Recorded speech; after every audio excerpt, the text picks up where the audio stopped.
Halo semua, si Towi di sini. Jumpa lagi dengan saya, si pria paling tampan dan pemberani. Bagaimana kabarnya? Semoga kalian sehat dan tentunya jangan lupa colong wifi tetangga. Kali ini saya akan menceritakan kelanjutan anime horor membagongkan yang berjudul Itojunji Maniac Season 2. Semoga kalian tercengang-cengang dan langsung saja mari kita mulai. Cerita diawali dengan seorang pria tampan yang sedang bengong menatap sebuah rumah. Namun jangan salah sangka, dia ini bukan penguntit. Dia hanya kembali setelah sekian lama merantau ke negeri orang. Intinya, dia lagi pulkam. Namun selama dia pergi, rumahnya disewakan kepada mantan guru SMP-nya. Sungguh mencengangkan, begitu dia masuk, rumahnya sangat menghororkan. Meja makan berantakan, sampah di mana-mana, isi kulkas busuk semua. Lalu kemudian, setelah dicek bak kamar mandi, dia pun terkejut dan terheran-heran. Kamar mandi yang harusnya isinya air, ini ya terlihat malah lumpur. Wow, sungguh membagongkan sekali. Penyewa seperti ini, retakkan aja langsung ginjalnya. Lalu kemudian terdengar suara yang sedang manggil-manggil. Rupanya dia adalah Seiji, sang adik. Namun bukannya disambut hangat, Seiji malah bilang, "Aku tak menyangka kamu pulang secepat ini." Wow, sungguh adik yang membanggakan sekali. Mungkin dia tak dapat oleh-oleh, makanya dia begitu. Namun sepertinya Seiji sedang menyembunyikan sesuatu. Saat sang abang meminta penjelasan, dia malah kabur dan meninggalkan sang abang sendirian.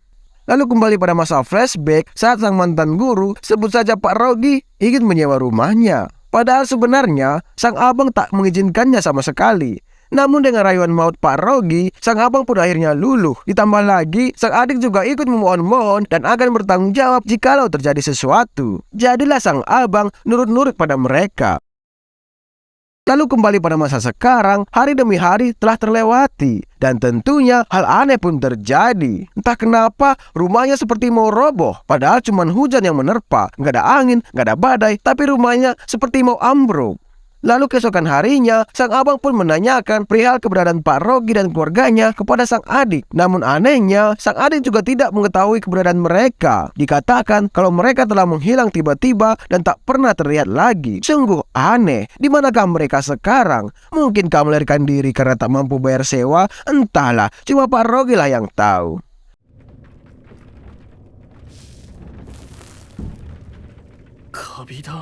Hari demi hari, kondisi rumah sang abang semakin mengkhawatirkan. Apalagi dinding rumahnya, kalau disentuh seperti menyentuh roti busuk. Tentu saja, sang abang pun kebingungan plus ketakutan. Takutnya rumah mahalnya ini akan hancur, padahal belum lama ditempati. Di sini, sang adik pun mulai jujur. Dia pun menceritakan kalau kondisi rumahnya ini sama persis seperti kondisi yang dialami oleh anak-anak Pak Rogi. Suatu ketika, sang adik pernah melihat keadaan tubuh anak-anak Pak Rogi yang sangat mengerikan. Tubuhnya seperti kapang, layaknya seperti roti berjamur, kalau disentuh pasti akan mudah terurai.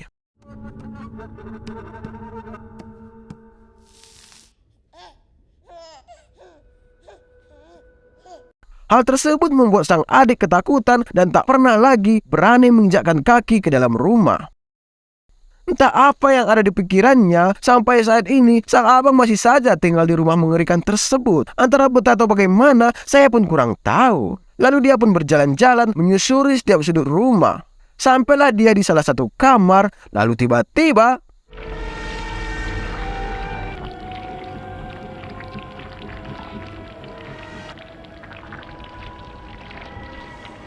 dia menemukan mayat Pak Rogi dan keluarganya telah sepenuhnya berubah menjadi kapang mengerikan. Ternyata selama ini mereka tidak kemana-mana. Yang ada, mereka adalah penyebab semua hal mengerikan ini terjadi.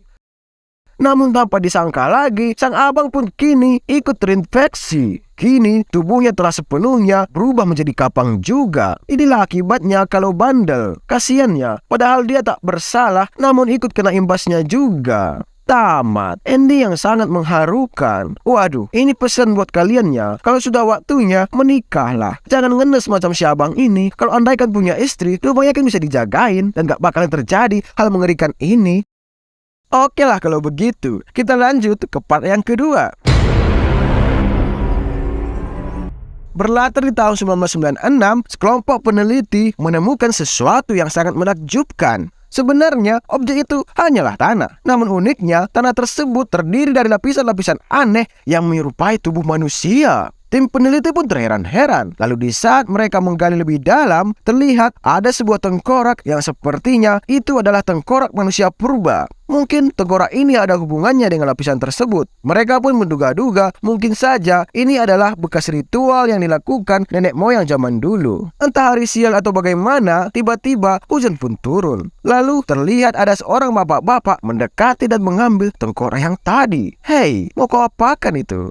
Lalu kembali ke masa sekarang, tahun 2017, terlihat ada keluarga kecil sedang dalam perjalanan pulang mengendarai sebuah mobil. Mereka tampak bahagia dan membicarakan masa-masa lalu yang indah. Kalau saya sendiri, masa lalu mengingatkan saya pada sang mantan. Ya sudahlah. Yang dimaksud adalah masa lalu Remy. Waktu umurnya masih 2 tahun. Dikatakan dia sangat menggemaskan waktu itu. Alhasil, ibunya pun sangat menyayangi Remy dan selalu memanjakannya. Lain halnya dengan Narumi, kakaknya Remy, yang merasa selalu dinomorduakan. Narumi pun menyinggung-nyinggung terkait perbedaan tersebut pada sang ibu. Hingga akhirnya terjadi perdebatan di antara mereka. Lalu tiba-tiba terjadilah insiden yang mengenaskan.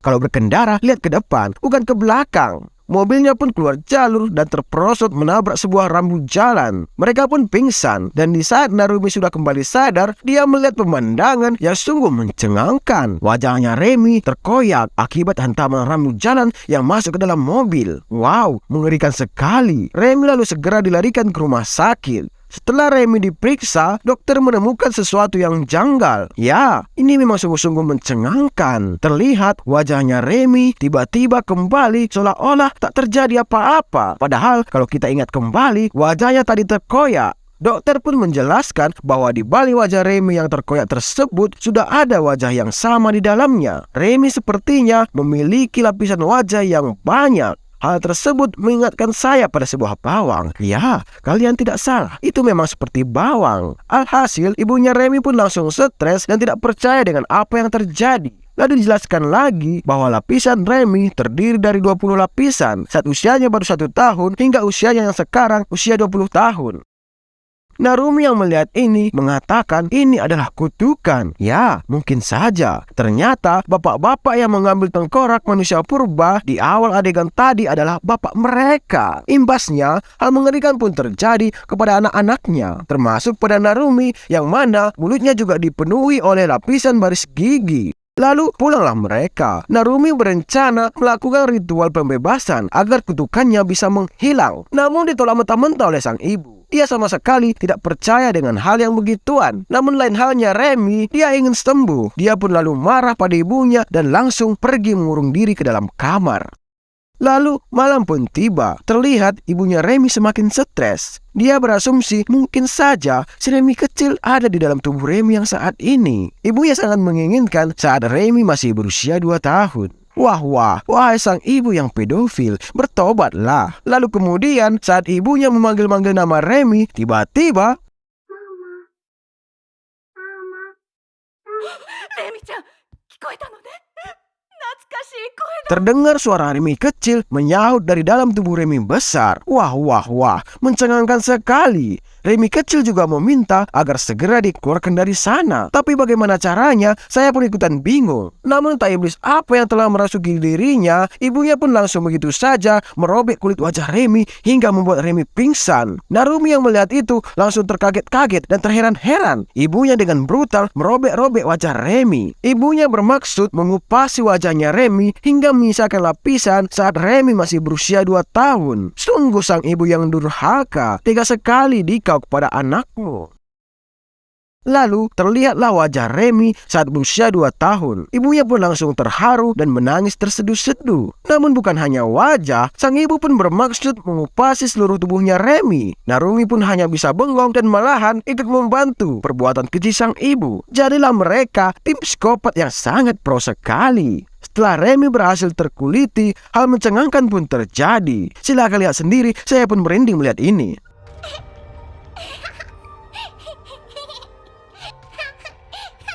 Karena tak sesuai harapan, kini sang ibu pun semakin stres. Dia pun mengambil pisau dan berencana merobek wajahnya sendiri. Mungkin saya akan kembali muda dan akan melahirkan Remy kembali, pikirnya. Namun setelah dirobek, yang terlihat malah bagian dalam wajahnya. Alhasil, dia pun menjerit kesakitan. Sungguh sang ibu si pemberani. Saya pun tak mampu berkata-kata. Lalu, hari-hari pun terlewati. Sang ibu pun sepertinya kini telah kehilangan kewarasannya. Dia dan si putri kecilnya, si Remy, terlihat mengurung diri di kamar. Beginilah jadinya, bukannya kebahagiaan, kesengsaraanlah yang telah didapat. Mereka berdua pun kini akan jadi beban bagi si Narumi. Tamat. Ending yang sungguh mencengangkan. Banyak pelajaran yang bisa dipetik dari sini, terutama dari sang ibu tuh. Jangan pedofil. Dan yang terakhir,